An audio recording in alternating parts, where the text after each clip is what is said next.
থেকে, স্বর্গের আনন্দের থেকে বহু বহু কোটি গুণ উচ্চস্তর অনুভূতি। এই সাধু সঙ্গে হরিকথার যে প্রেমানন্দ, রসানন্দ, আনন্দময়, সেই আনন্দের কাছে মোক্ষ এবং স্বর্গপ্রাপ্তিও তুচ্ছ বলেছে।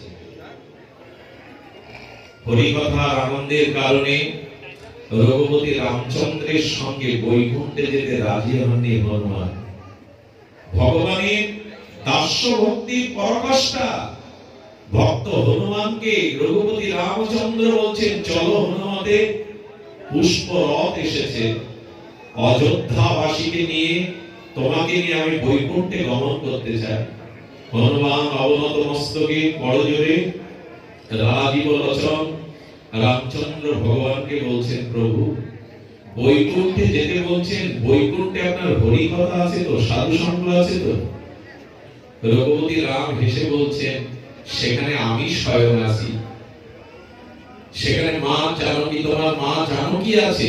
বৈকুণ্ঠে তো সাধু সঙ্গের প্রয়োজন হয় না, হরি কথার প্রয়োজন হয় না। হনুমান বলছেন, প্রভু এই দাসানুদাস স্বপ্নেও আপনার আজ্ঞা কখনো লঙ্ঘন করেনি, কিন্তু আজ ক্ষমা করবেন, আমি আপনার সাথে বৈকুণ্ঠেই যাব না। হনুমান বলছেন, প্রভু এই দাসানুদাস স্বপ্নেও আপনার আজ্ঞা কখনো লঙ্ঘন করেনি, কিন্তু আজ আমি আপনার আজ্ঞা লঙ্ঘন করছি, আমি বৈকুণ্ঠ আপনার সাথে যাব না। ভগবান বলেন, আমি আছি, মা জানকী আছে, যেখানে কোনো কুণ্ঠা নেই সেখানে কেন যেতে চাইছো না? বলেন, যেখানে হরি কথা নাই, যেখানে তোমার প্রিয় ভক্তের সান্নিধ্য নাই, সেটা বৈকুণ্ঠ হলেও আমার সেটা প্রিয়কর নয়। হনুমান বলছেন এই কথা প্রভুকে। বললেন, কেন হরি কথা চাইছো? বলে, প্রভু আমার একটু লোভ বেশি, আমি তোমাকেও চাই, আর তোমার প্রিয় অনুরাগী ভক্ত সঙ্গে তোমার নাম রূপ লীলা কথাও চাই। তুমি বলছো বৈকুণ্ঠে তুমি আছো, তোমার কথা নেই, তোমার প্রিয় ভক্তের সঙ্গ নেই, আমি যে দুটোই চাই। বলো, কথাকে, সঙ্গকে তুমি কেন প্রাধান্য দিচ্ছ আমার চরণের থেকে? বলে, ওটাই তো প্রভু, বৈকুণ্ঠ পেলে তোমায় পাবো, আর সাধু সঙ্গে হরি কথা পেলে একাধারে আমি তোমায় পাবো, তোমার আনন্দময় নাম রূপ লীলা রস সাধু সঙ্গ পাবো, আমি যে দুটোই চাই।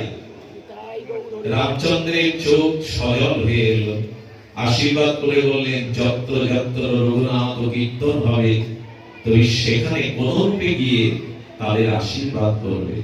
আচ্ছা হনুমান, কতদিন জগতে থাকতে চাও তুমি? বলেন, প্রভু যতদিন একজন সহৃদয় শুদ্ধ ব্যক্তি তোমার গুণগাথা কীর্তন করবে, আর যতদিন একদিন একজন শুদ্ধ হৃদয় সাধু বা শ্রোতা শুনবে, ততদিন আমি জগৎ থেকে যাব না প্রভু। এই জন্য যেখানে শুদ্ধ ভক্ত সঙ্গে নির্মল ভাগবত পরিবেশে হরি কথা হয়, সেখানে হনুমানজি কোনো না কোনো রূপে এসে বসে পড়ে, করজোড়ে রঘুনাথের গুণগাথা শ্রবণ করে। এই জন্য স্বর্গে হরি কথা নাই, এমনকি বৈকুণ্ঠেও সাধু সঙ্গে হরি কথা নাই। আমাদের এই পৃথিবী মণ্ডলে, ধরিত্রী মণ্ডলে বিশুদ্ধ ভগবানের অনুরাগী ভক্ত ভগবান, অর্থাৎ ভক্তরূপী এই ভগবানগণ, এই মহাত্মাগণ, তারা ভক্তি বিতরণ করেন।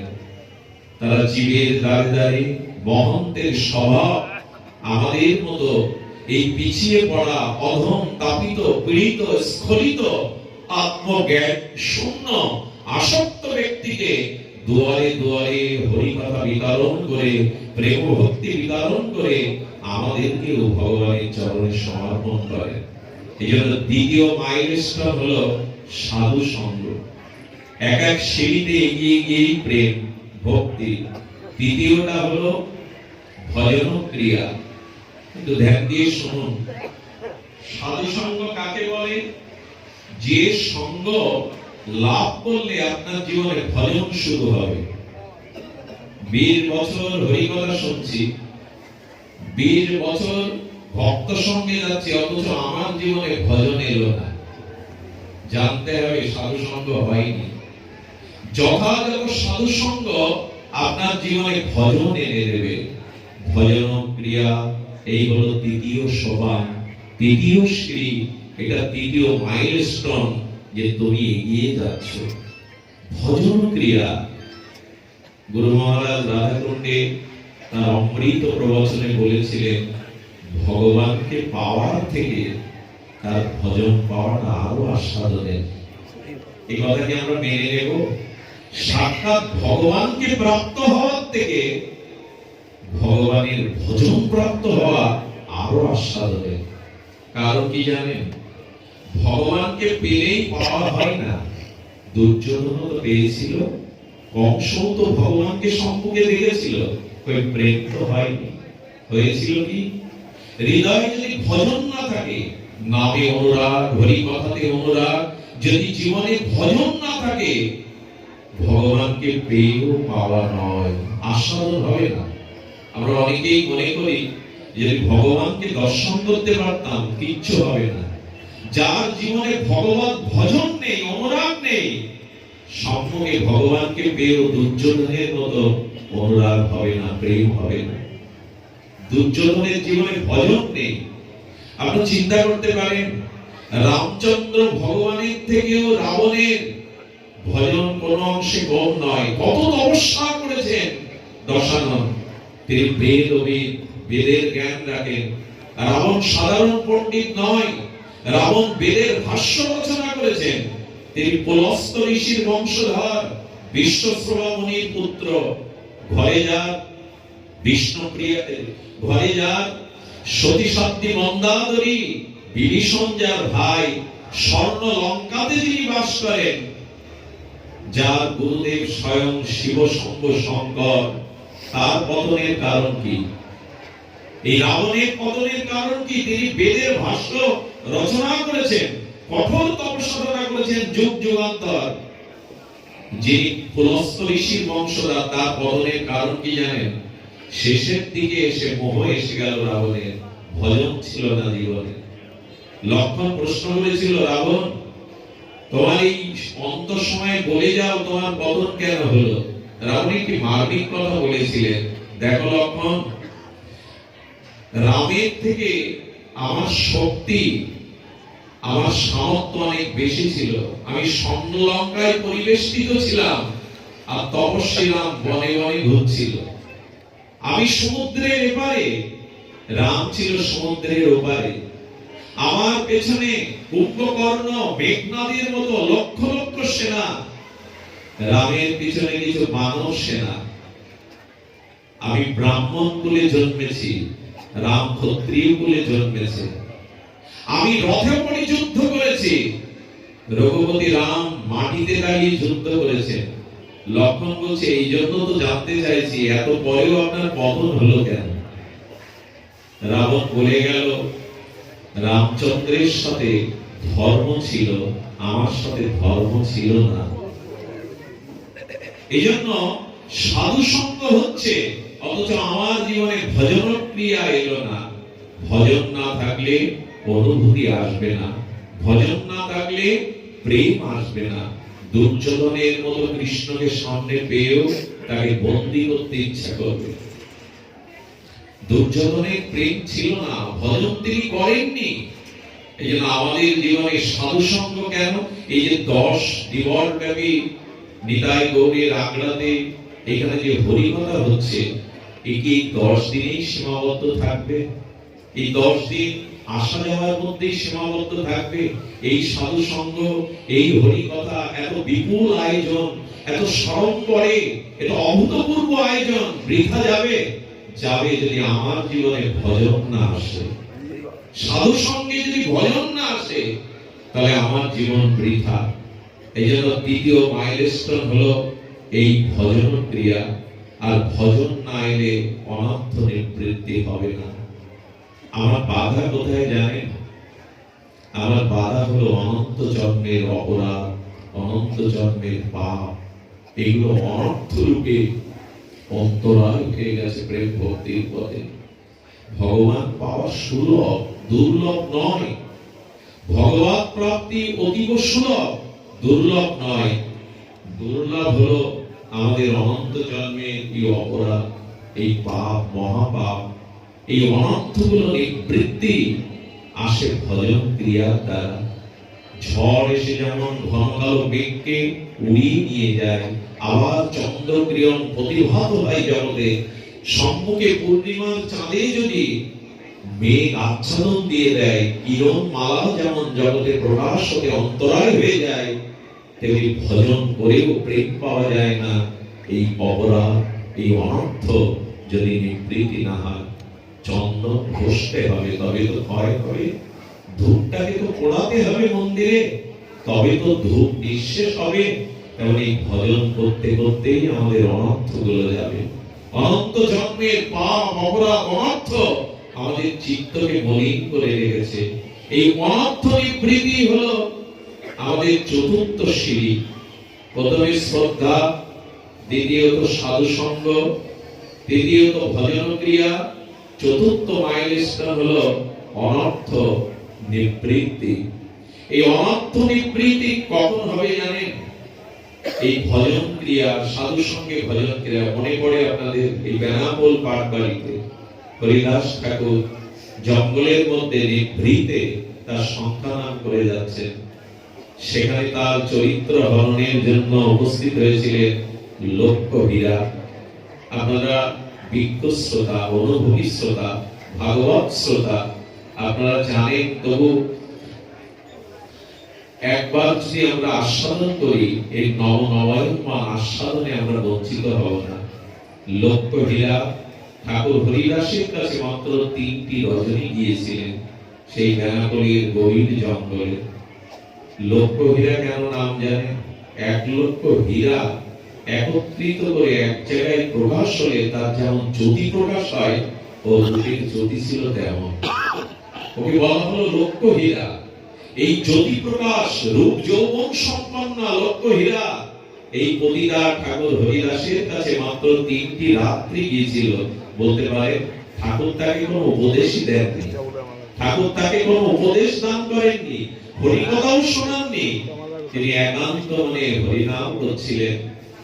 রাত নিশি প্রহর হলেই উনি বলতেন, আগামীকাল এসো, আমি আমার এই সংখ্যা নাম পূরণ করতে গিয়ে তোমাকে ব্যথা দিয়ে বসেছি। তোমার অন্তরের নিবেদন, আবেদন আমি শুনতে পারিনি, ইচ্ছা পূর্ণ করতে পারিনি, তুমি কাল আবার এসো। এই 3 দিন ঠাকুর হরিদাসের গায়ে হাওয়া লেগেছিল, ওনার ভজনের অনুভূতি গুলো সংক্রামিত হয়েছিল। আর ঠাকুর কি করেছিল জানেন? শ্রী নামের কাছে প্রার্থনা করেছিল, ঠাকুর ঠাকুর যে এসেছে তোমার দুয়ারে, তার চিত্তকে তুমি শুদ্ধ করে দাও, তার পাপ পরিণত থেকে দূর করে দাও।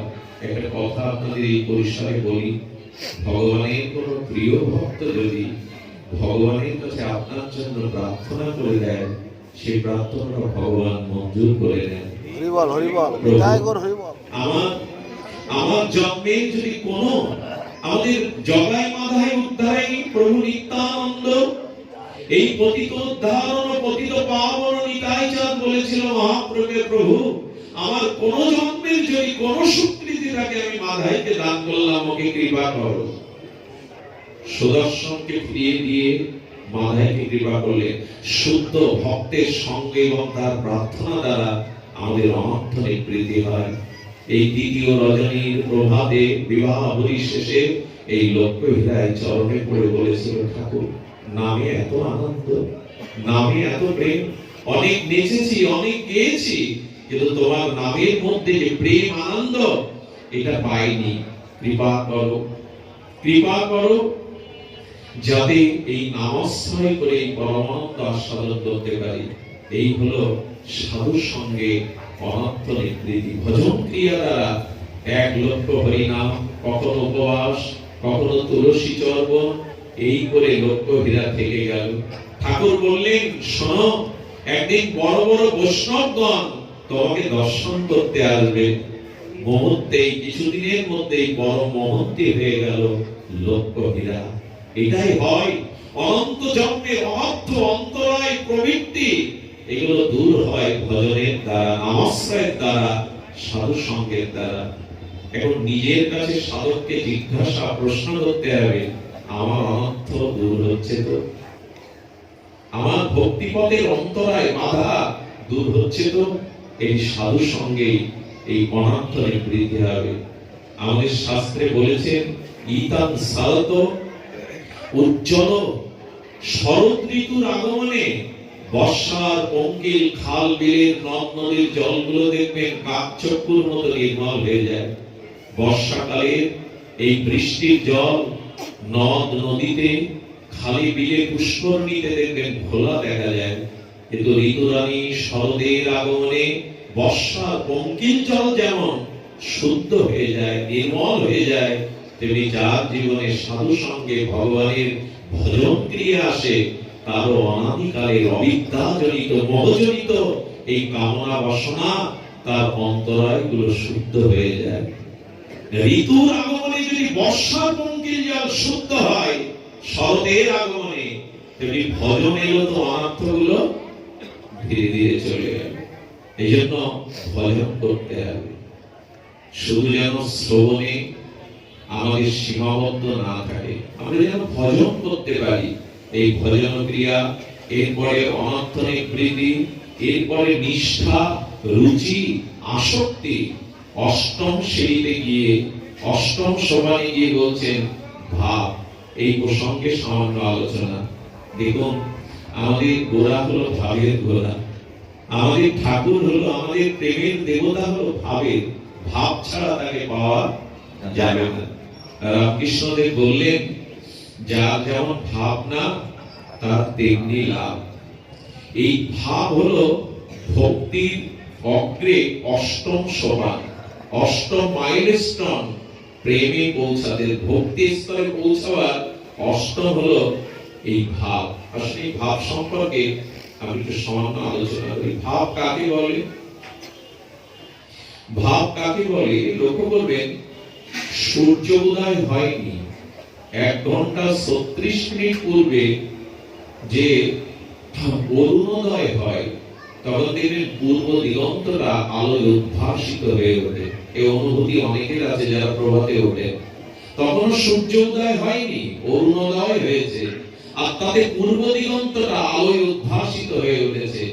প্রেম এখনো আসেনি, প্রেমের আসবার পূর্বে এই শুদ্ধ ভজনশীল নিষ্ঠা অতিমতি হৃদয়টা প্রেমের আভাসে যেন উদ্ভাসিত হয়ে ওঠে। কেমন উদ্ভাসিত হয় জানেন? আছে এই সংসারে, সংসারের কর্মের মধ্যেই আছে, কিন্তু অন্তরে অন্তরে বিশুদ্ধ ভগবানের লীলার মধ্যে সে ডুবে আছে।